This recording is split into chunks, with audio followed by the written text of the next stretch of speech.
मेरे प्यारे दोस्तों को नमस्कार। मैं तो समझता हूँ विनय स्टूडियो से आपके सामने बहुत महत्वपूर्ण टॉपिक लाए हम दोस्तों। यह टॉपिक है बाल विकास का।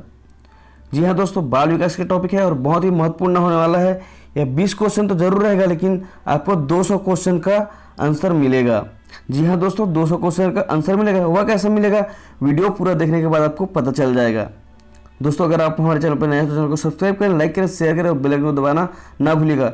वीडियो को बिल्कुल भी स्किप ना कीजिएगा, पूरा वीडियो देखिएगा, क्योंकि पूरा वीडियो देखने से आपको पता चलेगा कि आज का टॉपिक बहुत ही महत्वपूर्ण है। आपको बहुत ही अच्छा लगेगा, क्योंकि व्याख्या भी बताऊंगा और आंसर भी बताऊंगा। तो आप व्याख्या के माध्यम से आप आंसर देख सकते हो और अपने नोटबुक में नोट कर सकते हो। मैं बताऊंगा भी और अपने नोटबुक में नोट आप करते जाइएगा। चलिए बढ़ते हैं क्वेश्चन की ओर। पहला क्वेश्चन है, पियाजे मुख्य रूप से किसके अध्ययन के लिए जाने जाते हैं? ऑप्शन है यौन विकास, बी भाषा विकास, सी संज्ञानात्मक विकास, डी सामाजिक विकास। बताइएगा दोस्तों, इसका आंसर हो जाएगा तीसरा संज्ञानात्मक विकास। चलिए इसका व्याख्या भी देख लेते हैं। क्यों, देखिए इसका आंसर दिया गया संज्ञानात्मक विकास। विकास के अध्ययन के क्षेत्र में जीन पियाजे के सिद्धांत एक अद्भुतपूर्ण सिद्धांत आंका जाता है ना, अद्भुतपूर्ण सिद्धांत आंका जाता है। उन्होंने बालकों के चिंतन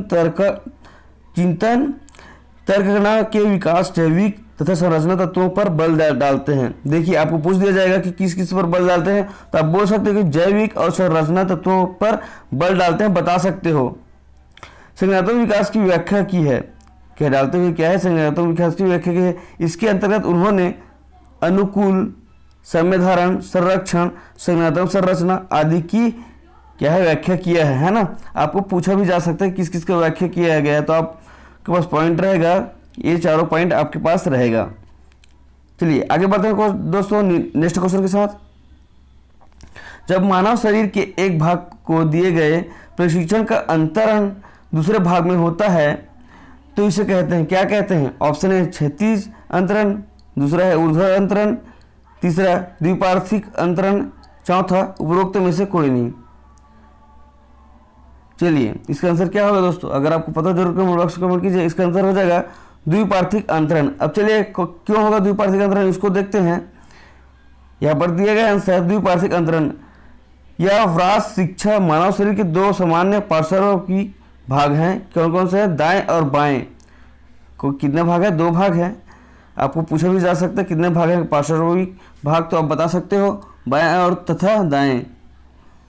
जब शरीर के बाएं अंग से सीखे गए कौशल का अंतरण स्वतः दाएं अंग से सीखने पर या दांत अंग में लिखे गए कौशल का अंतरण स्वतः बाएं पर होता है, तो वह क्या होता है? द्विपार्श्विक कहलाता है। इसलिए बोला गया है कि वह द्विपार्श्विक है। जब बाएं और कौशल सीखा जाता है, दाएं और भी वो सीखने को है ना, तो वह क्या हो जाता है? द्विपार्श्विक अंतरण कहलाता है। चलिए नेक्स्ट क्वेश्चन है, दिए हुए प्राप्तांकों के समूह में जो प्राप्तांक बहुधा सबसे अधिक बार आता है उसे खाली स्थान कहते हैं। क्या कहते हैं? मध्यमान, बहुलक, मध्यांक, मानक, विचलक। बताइएगा दोस्तों, आपको यहाँ पर समूह में जो प्राप्तांक बहुधा सबसे अधिक बार पूछते जाते हैं बोला रहा है, तो यह क्या आ जाएगा? आंसर 2 हो जाएगा, बहुलक। चलिए क्यों बहुलक होगा आपको हम बताते हैं, व्याख्या के साथ बताएंगे आपको। बहुलांक या बहुलक सांख्यिकी की केंद्रीय प्रवृत्ति की माप का भाग है। यह किसका भाग है बोल दिया जाएगा तो आप बता सकते हैं यह केंद्रीय प्रवृत्ति की भाग है, बहुलांक या बहुलक।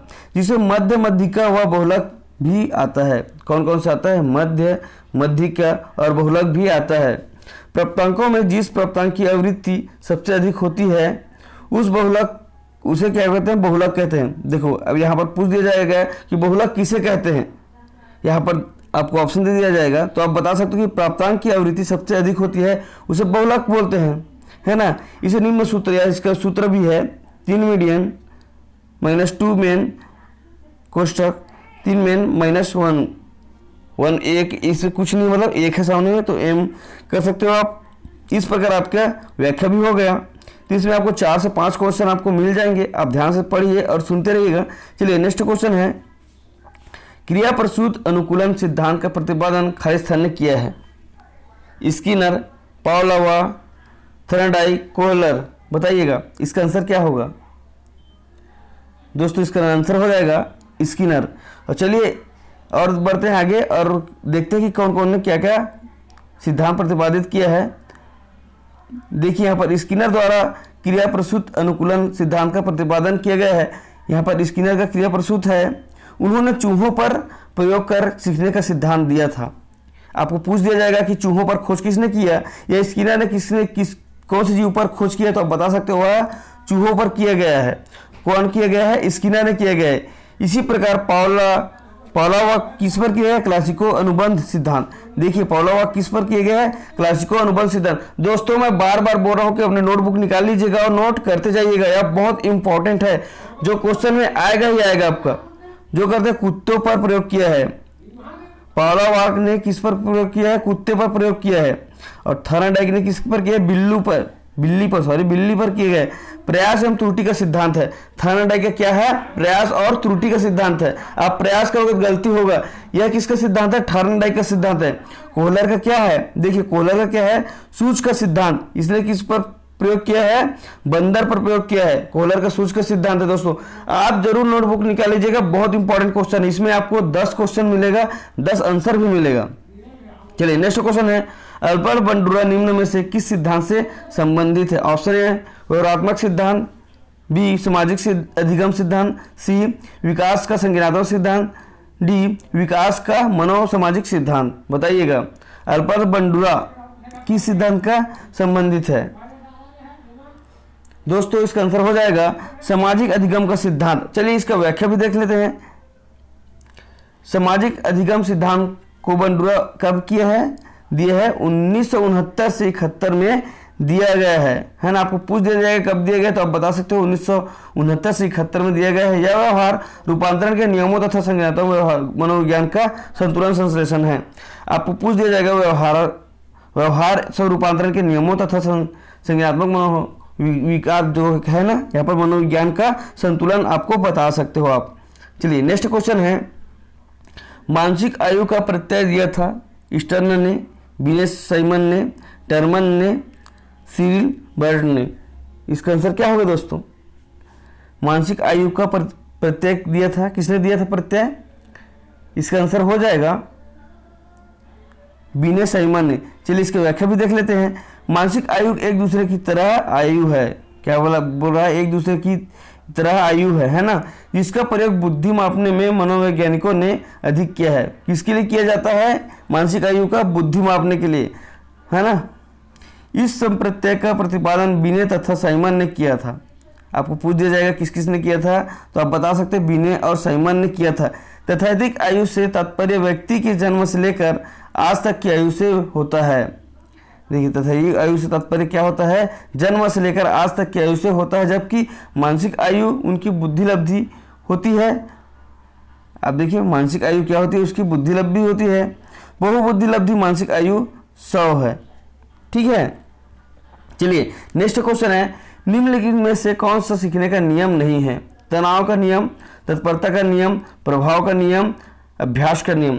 दोस्तों तनाव, प्रभाव, अभ्यास का, यह क्या सीखने के 3 नियम हैं, लेकिन क्या तनाव नहीं है।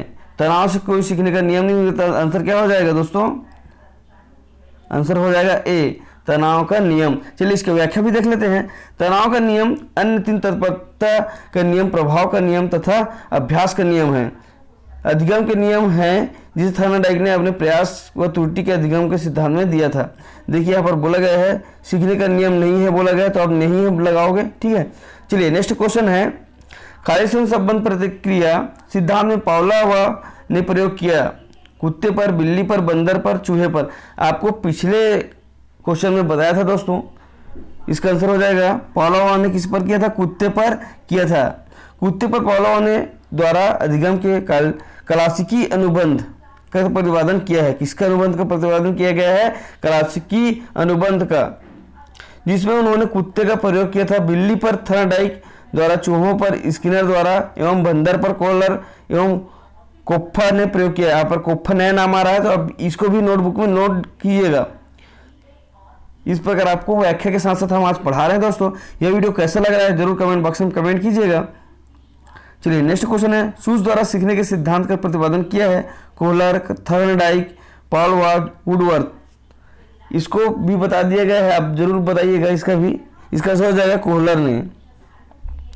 चलिए इसका बता दिया गया है, कार्य को आरंभ करने, जारी रखने और नियमित करने की प्रक्रिया है संवेदना, प्रेरणा, सीखना, प्रत्युक्षीकरण। बताइएगा, कार्य को आरंभ करने, जारी रखने और नियमित रखने की प्रक्रिया क्या प्रक्रिया है? अगर आपको पता हो जरूर कमेंट बॉक्स में कमेंट कीजिएगा। इसका है प्रेरणा। जब आप प्रेरणा मिलता है तो आरंभ होता है, जारी रहता है और नियमित चलते रहता है। इसकी व्याख्या क्या है? प्रेरणा किसी कार्य को प्रारंभ करने, जारी रखने अथवा नियंत्रित करने का नियमित करने की प्रक्रिया है। किसने दिया है? ऊट के अनुसार है। आपको पूछ दिया जाएगा दोस्तों कि प्रारंभ करने, जारी रखने, नियंत्रित करने या नियमित करने की प्रक्रिया है प्रेरणा, तो क्या हुआ? किसका है? गुट का है।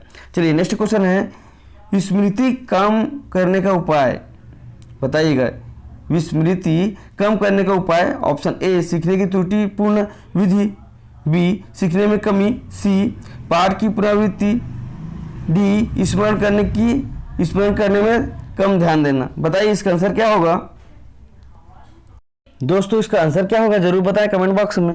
इसका आंसर होगा पाठ की पुनरावृत्ति। स्मृति कम करने का उपाय है पाठ की पुनरावृत्ति है, क्योंकि सीखने की त्रुटिपूर्ण विधि, सीखने में कमी, स्मरण करने में कमी, ये सब चीज नहीं है। क्योंकि चलिए व्याख्या के साथ आपको बताता हूँ।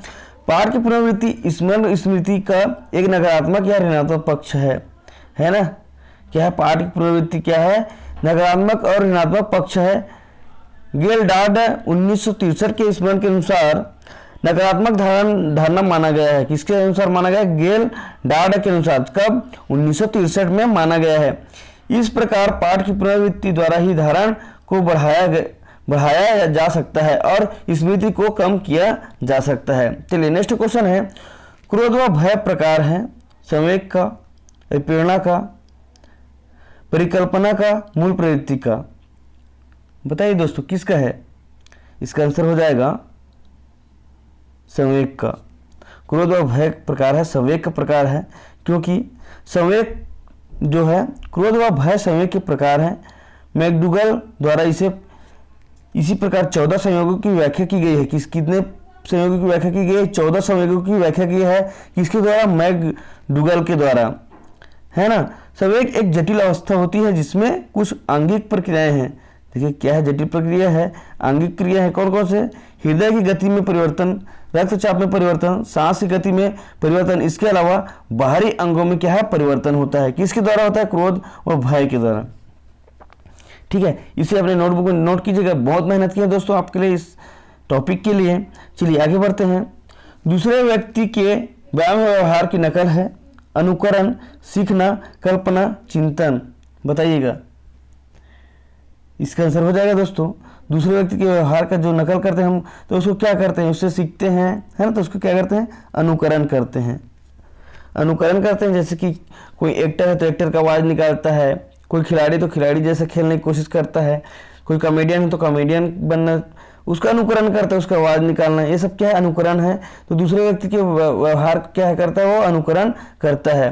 तो चलिए इसकी व्याख्या देखते हैं। व्यवहार या नकल, दूसरे व्यक्तियों के व्यवहारों की नकल करना ही अनुकरण है। समान प्रदर्शन किया जाता है तो वह अनुकरण श्रेणी में आता है। ठीक है, चलिए नेक्स्ट क्वेश्चन है, यदि पूर्व ज्ञान व अनुभव नए प्रकार के सीखने में सहायता करते हैं तो उसे कहते हैं।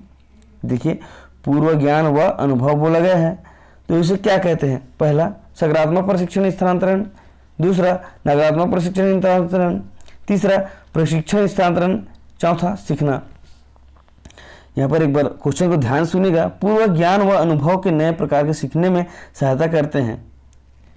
क्या सहायता करता है? आपको पता है, यह होता है सकारात्मक प्रशिक्षण का स्थानांतरण। चलिए इसका व्याख्या देख लेते हैं। धनात्मक अंतरण को सकारात्मक अंतरण भी कहते हैं। आपको धनात्मक और सकारात्मक में नहीं फंसना है। जब पूर्व अर्जित ज्ञान नवीन ज्ञान को अर्जित करने में सहायक होता है तो उसे धनात्मक या सकारात्मक अंतरण कहते हैं, है ना। जब क्या पूर्व जो ज्ञान है हमारे, जो नवीन ज्ञान को अर्जित करने में सहायता मिलता है, उसे धनात्मक या सकारात्मक कहते हैं। चलिए नेक्स्ट क्वेश्चन है, सीखी हुई बात को स्मरण करने या पुनः स्मरण करने की असफलता को कहते हैं स्मृति, कल्पना, विस्मृति, ध्यान। यहाँ पर नकारात्मक पूछा गया है, सफलता पूछा गया है, तो आप बस आप बता सकते हो विस्मृति। विस्मृति क्यों कहते हैं? देखिए, विस्मृति या विस्मरण भूलने से संबंधित है। जब सीखा हुआ ज्ञान जो है क्या है, यहाँ पर देखिए, सीखा हुआ ज्ञान धारणी न हो या धारण व किया जा सके तब क्या है, स्मरण उत्पन्न होता है ना। जब हमारे सीखा हुआ ज्ञान हम नहीं धारण कर सकते तो वहाँ पर विस्मरण होता है। स्मरण करोगे तो आप धारण कर लोगे, लेकिन विस्मरण हो रहा है तो वहाँ पर आपका धारण नहीं होगा, जो सीखे हुए पुराना वाला है ना। चलिए नेक्स्ट क्वेश्चन है, टर्मन के अनुसार 90 से 100 बुद्धि लब्धि का बालक माना जाता है। सामान्य बुद्धि, मंद बुद्धि, श्रेष्ठ बुद्धि, क्षीण बुद्धि। दोस्तों इसको आपको और बता चुका है, लेकिन एक बार और बता देता हूँ। 90 से 100 बुद्धि लब्धि को माना जाता है सामान्य बुद्धि। इसके बारे में व्याख्या दिया गया है। सामान्य बुद्धि टर्मन द्वारा बुद्धि लब्धि की अवधारणा की प्रतिपादन किया गया था, जिसमें मानसिक व तथ्यिक आयु द्वारा बुद्धि लब्धि ज्ञान की बुद्धि लब्धि मानसिक आयु कितना है 100 तथा एक आयु इसका प्रकार 90 से 100 के बीच में बालक सामान्य बुद्धि का बालक कहलाता है। यह किसके द्वारा है? टर्मन द्वारा। हाल का सिद्धांत निम्न में से किसकी व्याख्या करता है? अधिगम में प्रेरणा की भूमिका, बुद्धि की प्रकृति, मूल्यों का विकास, किशोरों का मनोविज्ञान। बताइए दोस्तों, इसका आंसर हो जाएगा किशोरों का मनोविज्ञान। चलिए इसकी व्याख्या देख लीजिएगा। किशोरों का मनोविज्ञान हाल ऐसे मनोवैज्ञानिक है, कौन? हाल ऐसे मनोवैज्ञानिक है थे जिन्होंने पहल अमेरिका में किशोरावस्था का वैज्ञानिक अध्ययन किया। देखिए यहाँ पर पहल किसने किया गया, तो आप बता सकते हो कि हाल ने किया है ना। कहाँ का है? अमेरिका का है ना। हाल के अनुसार किशोरावस्था एक आंधी तूफान की अवस्था है। आपको पूछ दिया जाएगी आंधी तूफान की अवस्था किसने कहा है, तो आप बता सकते हो हाल ने कहा है करके। यह एक तनाव व तूफान की अवस्था है। किसका अवस्था? तनाव और तूफान की भी अवस्था है। चलिए नेक्स्ट क्वेश्चन है, मानव व्यक्तियों के मनोलैंगिक विकास को निम्न में से किसने महत्व दिया था? ऑप्शन ए हाल, बी कम्युनियम, सी हॉलिंगवर्थ, डी फ्रायड। बताइएगा, मानव व्यक्तित्व के मनोलैंगिक विकास को निम्न में से किसने महत्व दिया था? इसका आंसर हो जाएगा फ्रायड के अनुसार। चलिए इसकी व्याख्या देख लीजिएगा। फ्रायड ने मानव के मनोवैज्ञानिक विकास का सिद्धांत सिगमंड फ्रायड महोदय ने दिया था, जिसमें उन्होंने ईड, देखिए यहाँ पर ईड, ईगो व सुपर ईगो की अवधारणा दी है। किसकी अवधारणा दी है तो आप बता सकते हो? ईड, ईगो व सुपर ईगो की अवधारणा दी है। इसे जरूर नोटबुक में नोट करते रहिएगा, बहुत इंपॉर्टेंट है दोस्तों। चलिए नेक्स्ट क्वेश्चन है, मनोविज्ञान की प्रथम प्रयोगशाला को किसने स्थापित किया था? Option A Sigmund, W would, Paula व वाटसन। मनोविज्ञान की प्रथम प्रयोगशाला को किसने दिया था? बताइए। इसका आंसर हो जाएगा डब्ल्यू वुड। चलिए इसकी व्याख्या देखकर हम बता देंगे। विलियम वुड ने मनोविज्ञान, देखिए डब्ल्यू वुड का नाम क्या है? विलियम है ना। मनोविज्ञान का प्रक्रम प्रयोगशाला 1869 में जर्मनी में की थी। आपको पूछा जा सकता है कि मनोविज्ञान का प्रक्रम प्रयोगशाला कहाँ है, तो आप बता सकते हो जर्मनी में है। और कब किया गया था? तो वह 1879 में किया गया है, जिसमें उन्होंने अपने सहयोगी के साथ प्रत्यक्षण, संवेदना, दया एवं संवेग जैसी प्रमुख मानसिक क्रियाओं का अध्यात्म किया है ना। यह बहुत इंपॉर्टेंट टॉपिक है दोस्तों, बहुत ही खोद कर आपके लिए निकाला हूँ, तो यह नोटबुक को जरूर नोट करते जाइएगा। चलिए, गेस्टाल्ट मनोविज्ञान की आधारशिला किसने रखी थी? मैक्स वथीमर, फ्रांज विंटरजो, एडागर, रूबिन, कर्ट लेविन। बताइएगा, यहाँ पर पूछा गया है गेस्टाल्ट मनोविज्ञान का आधारशिला किसने रखी गई है? इसने रखी गई है मैक्स वथीमर। इसका व्याख्या देख लीजिएगा। गेस्टाल्ट मनोविज्ञान की आधारशिला 4 जर्मन मनोवैज्ञानिक, देखिए इसमें 4 जने किए गए, मैक्स वथीमर, वोल्फगैम कोहलर तथा लेविन ने रखा है। दोस्तों यह वीडियो कैसे लगा? अगर वीडियो अच्छा लगा हो तो जरूर शेयर कीजिएगा और सब्सक्राइब चैनल को कर दीजिएगा। धन्यवाद, थैंक यू।